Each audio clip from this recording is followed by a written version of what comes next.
नमस्कारम। तीन ही सत्य है। कितने? तीन।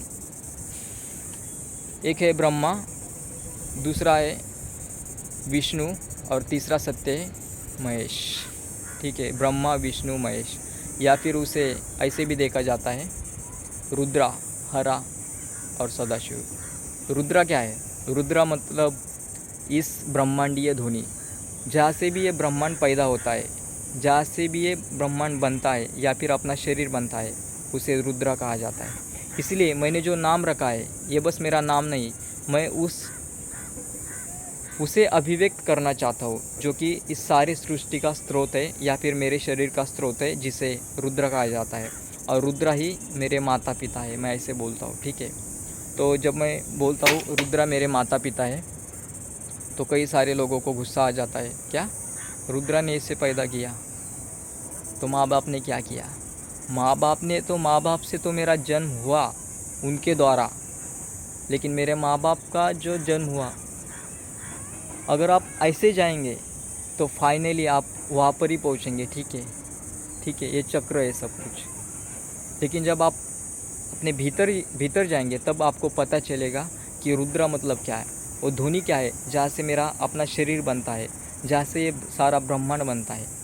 ठीक है, तो रुद्रा है। दूसरा है हरा। हरा मतलब ये जो ब्रह्मांड बना है,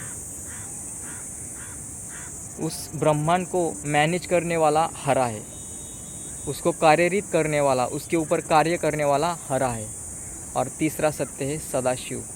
ठीक है, सदाशिव पूर्णता, शून्यता। सदाशिव मतलब परम बुद्धि है, मतलब वही सबसे बड़ी बुद्धि है सदाशिव। ठीक है, जो कि शून्यता है, पूरी शून्यता है। सारा ब्रह्मांड शून्य से पैदा होता है और शून्य में ही विलीन होता है।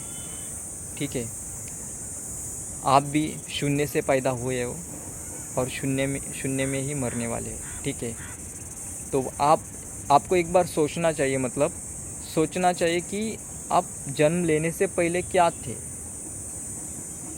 ठीक है, आप मरने के बाद क्या रहोगे, आप अभी क्या हो। ये तीन सवाल आपको पढ़ने ही चाहिए, तब जाके आप धीरे धीरे आप अपने भीतर मुड़ेंगे। ठीक है, तो तीन सत्य है, ब्रह्मा विष्णु महेश, या फिर उन्हें रुद्रा हरा सदाशिव भी कहते हैं। हरि ओम। ओम नमः शिवाय।